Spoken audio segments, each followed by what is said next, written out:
And now it's time for a tiny bite of knowledge.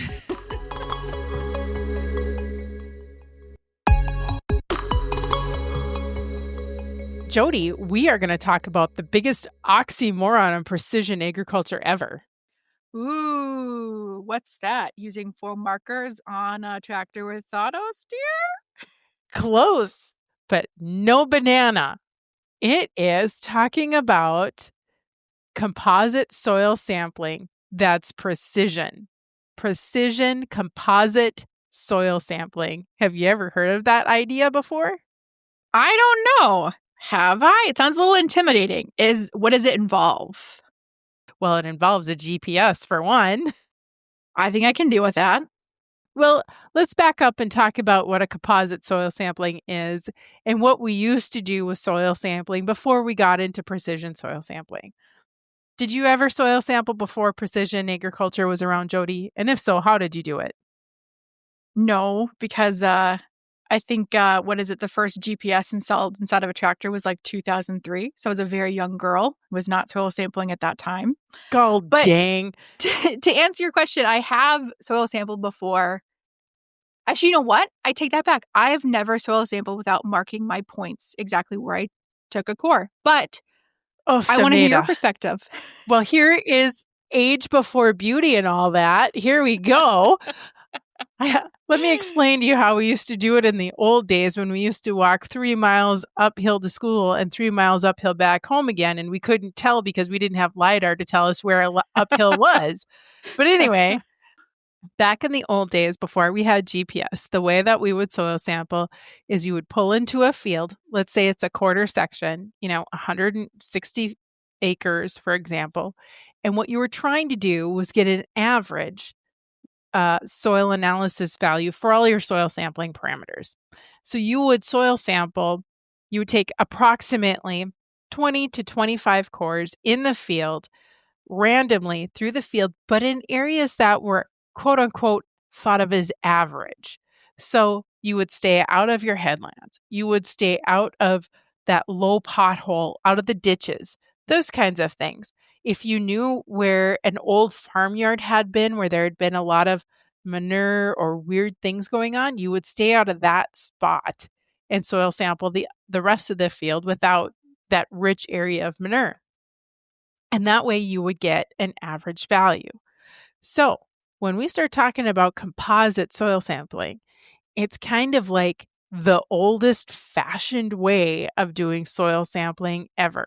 You don't need a GPS. You just visually look across the field and you try to figure out where those average spots are, and you go and pull them, take 20 to 25 cores in a quarter, you get them back, and you get that average soil test. That's how we did it in the old days. Oh, sounds wonderful. But it sounds like there's a more precise way to do this? Yes. There are many people today where composite sampling maybe is still a fit. But there are more precise ways of doing composite soil sampling than the old days. You can go out with a GPS and find those spots on the field where you want to pull those cores from, those 20 to 25 cores, and you can designate where they should be pulled from. Either ahead of time or when you're in the field, you can mark them as you go. Some people might put those points on a map before they go out there. Then what you can do is soil sample every year in that same spot.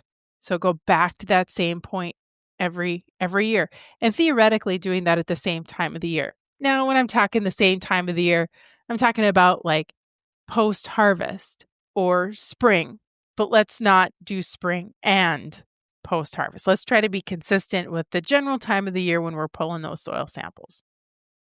That's such a great way to do it. It sounds like, and having worked at a soil testing laboratory, one thing that's really important about looking at soil test results is that it's really nice when you can compare from year to year, right? If you're asking the question like, am I building soil test phosphorus over time? Do I seem to reduce in phosphorus over time? Do I seem to reduce in potassium over time, or maybe increase? If you're not pulling the cores in the same areas of your field from year to year, and when I say same areas, I mean from those same precise points that are marked, it's really hard to say whether or not that difference from year to year is because of a fertilizer practice, something that you've done or haven't done, or if it's just because you've put or drawn a core from someplace outside of where you did before. So simply adding the precision component of sampling in the same place from year to year adds so much value in terms of what those soil test results can tell you about a field. That's so true, Jody. There's places around here in the Red River Valley of North Dakota that are pretty flat and pretty consistent across the landscape. But and composite sampling actually works fairly well in some of those fields. In some of those fields, you still need to think about doing zone management, even when there is the same soil type in the same field and it's all flat. But if you use precision composite soil sampling, where you soil sample in the same point every year, if you get a different value, for example, of your soil pH or your phosphorus from year to year, that can be a trigger to tell you that you should probably start thinking about adding in some other precision soil sampling concepts. It might be time to think about doing some zones, just trying to figure out if there's something different out there. That's such a great point, Sarah. So one other thing to think about too is there's a form of soil sampling, or a more precision coded version of composite sampling, where you set benchmarks out in a field, where you measure the same area, you choose where your benchmark is going to be, and then you sample that same spot from year after year after year.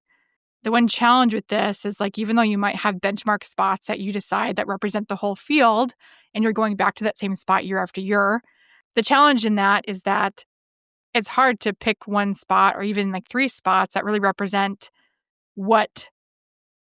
how do you choose one benchmark spot that you're coming back to every year that represents the whole field? So it's another way to do it.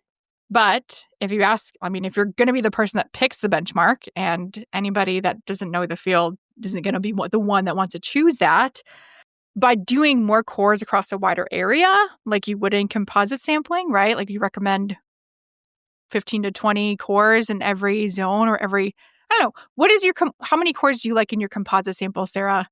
For quarter section, I usually like to pull 20 to 25. If it's a half section, I'm up at 30 is usually pretty standard, 30 to 35, something like that.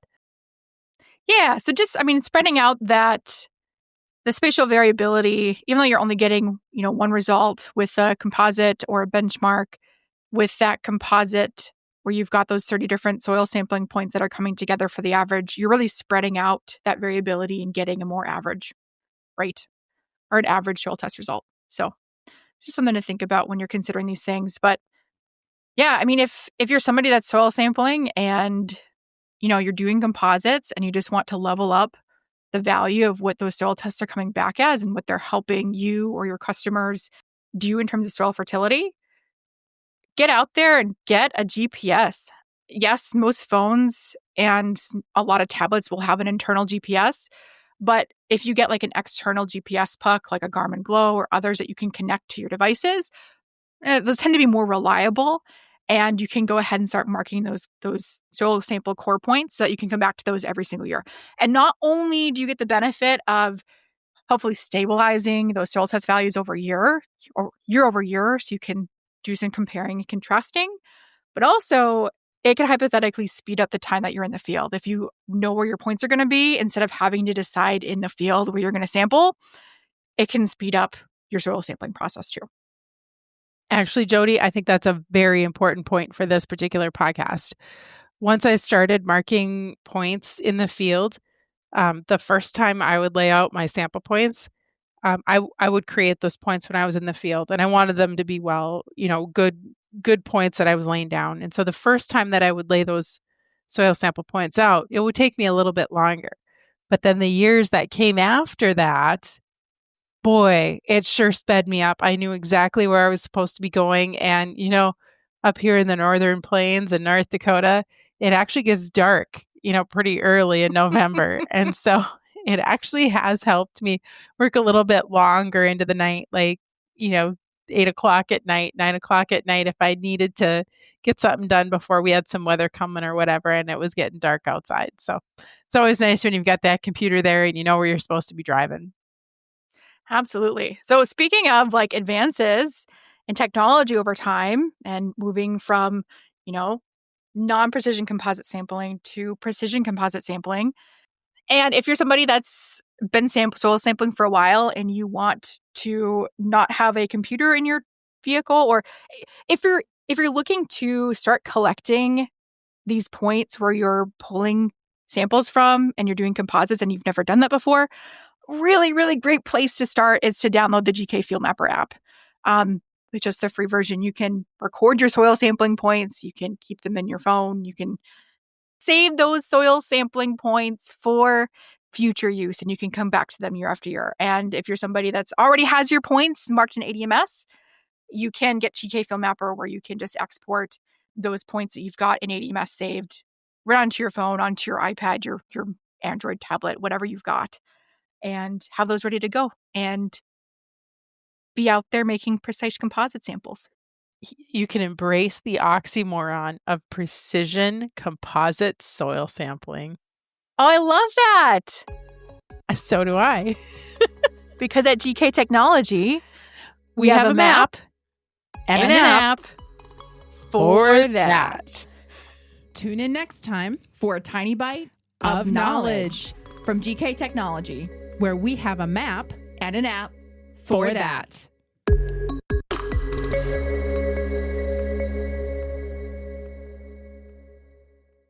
Let the geeks at GK Technology help you with your agricultural data. Their agronomists know agriculture. When it comes to creating soils and zone maps to maximize yields in your fields, you can trust the people with decades of experience in site-specific agriculture. Everyone at GK Technology has a background in agriculture, so they know what makes a farm run, and they speak your language. The geeks at GK Technology have a map and an app for that.